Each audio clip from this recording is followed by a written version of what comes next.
गोस्वामी, आज आठ बार में खुलासे होंगे। कैसे हुई? दोस्तों, भारत पाकिस्तान घमासान में आपका स्वागत है। इसीलिए मैं सुशांत को इंसाफ की मुहिम चला रहा हूं, सुशांत के लिए इंसाफ की मुहिम चला रहा हूं। आप सबको पता ही है कि हमारा टीवी बीमार हो गया है। पूरी दुनिया में टीवी को टीबी हो गया है। हम सब बीमार हैं। डिबेट के नाम पर हर दिन का यह शोर शराबा आपकी आंखों में उजाला लाता है या अंधेरा कर देता है। शायद आप इस पर सोचते ही होंगे। डिबेट से जवाबदेही तय होती है, लेकिन जवाबदेही के नाम पर अब निशानदेही हो रही है, टारगेट किया जा रहा है।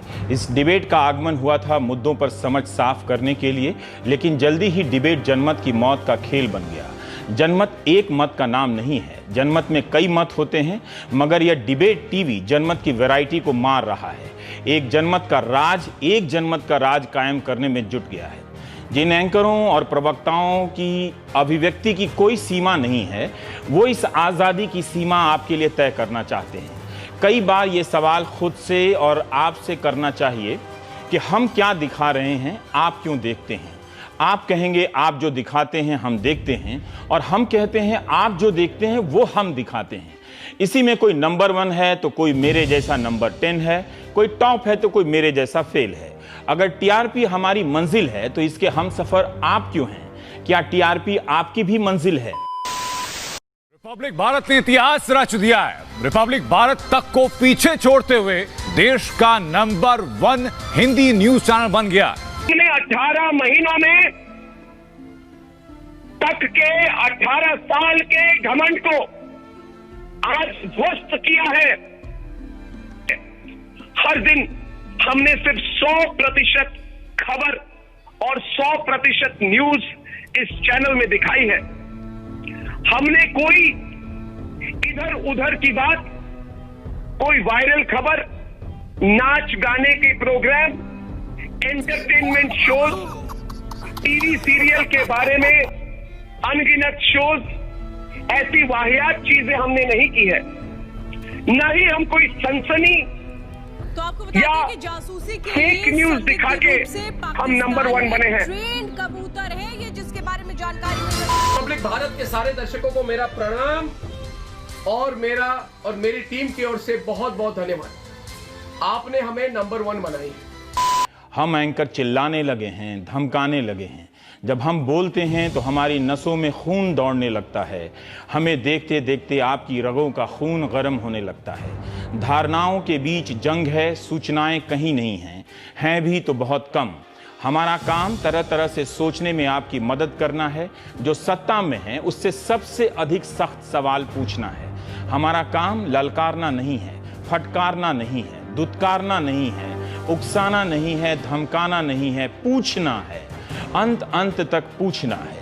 इस प्रक्रिया में हम कई बार गलतियां कर जाते हैं, आप माफ भी कर देते हैं, लेकिन कई बार ऐसा लगता है कि हम गलतियां नहीं कर रहे हैं, जानबूझकर ऐसा कर रहे हैं। इसलिए हम आपको इस अंधेरी दुनिया में ले आए। आप हमारी आवाज को सुनिए, हमारे पूछने के तरीकों में फर्क कीजिए। परेशान और हताश कौन नहीं? सबके भीतर की हताशा को हम हवा देने लगें तो आपके भीतर भी गर्म आंधी चलने लगेगी, जो एक दिन आपको भी जला देगी। आप समाज और संतुलित समझ की प्रक्रिया के हिसाब से देखिए। क्या आप घर में इसी तरह से चिल्लाकर अपनी पत्नी से बात करते हैं, अपने दोस्त से बात करते हैं? क्या आपके पिता इसी तरह से आपकी मां पर चीखते हैं? क्या आपने अपनी बहनों पर इसी तरह से चीखा है? ऐसा क्यों है कि एंकरों का चीखना बिल्कुल ऐसा ही लगता है? प्रवक्ता भी एंकरों की तरह धमका रहे हैं। सवाल कहीं और छूट जाता है, जवाब की परवाह किसी को नहीं होती। अक्सर सोचता हूं कि हमारी बिरादरी के लोग कैसे चीख लेते हैं, चिल्ला लेते हैं। अगर चीखने चिल्लाने से जवाबदेही तय होती तो रोज प्रधानमंत्री को चीखना चाहिए, रोज सेनाध्यक्ष को टीवी पर आकर चीखना चाहिए, हर किसी को हर किसी पर चीखना चाहिए।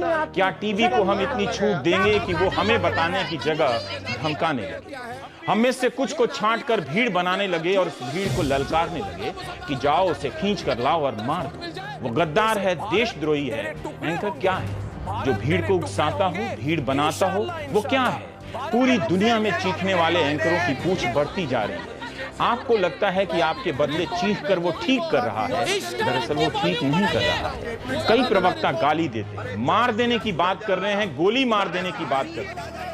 ये इसलिए करते हैं कि आप डर जाएं, आप बिना सवाल किए उनसे सहमत हो जाएं। हमारा टीवी अब आए दिन करने लगा है, एंकर रोज भाषण झाड़ रहे हैं, जैसे मैं आज झाड़ रहा हूं। वो देशभक्ति के प्रवक्ता हो गए हैं। हर बात को देशभक्ति और गद्दारी के चश्मे से देखा जा रहा है। इन सब जटिल मसलों को हम हाँ या ना की शक्ल में बहस करेंगे तो तर्कशील समाज नहीं रह जाएंगे, एक भीड़ बन जाएंगे। ये लोकतंत्र के लिए अच्छा नहीं है।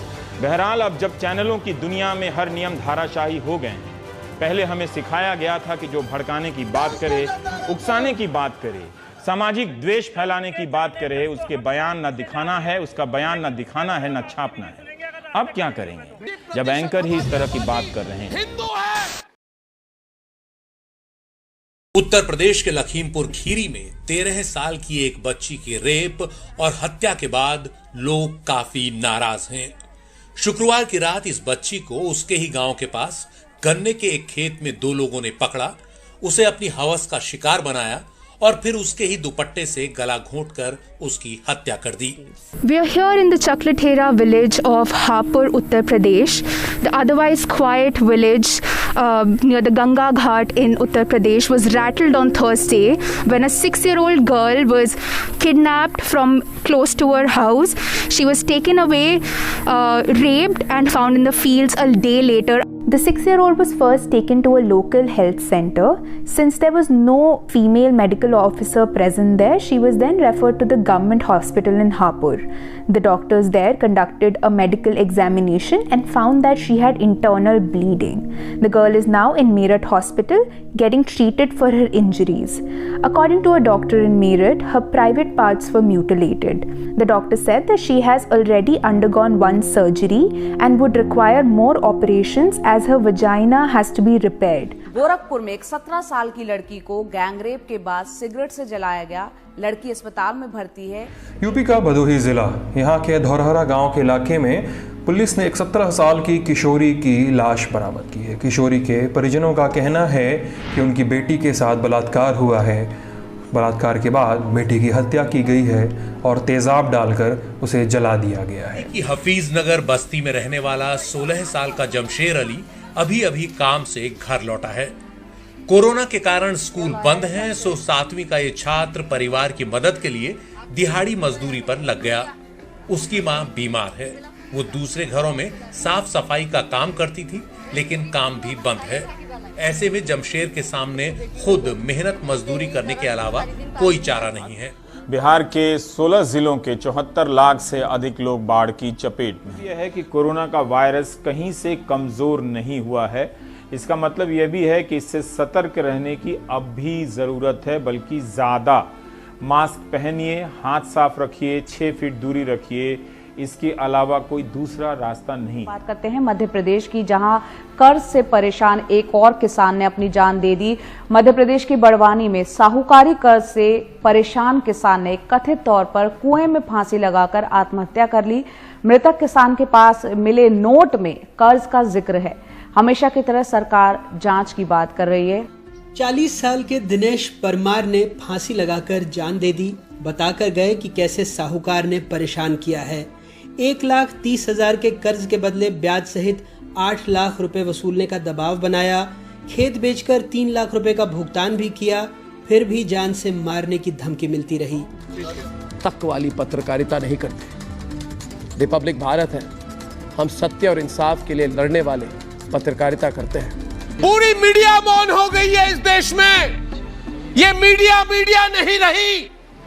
ये मीडिया भी राजनीतिक चीजों को देख के सोच रही है किस पे टीआरपी मिलेगी,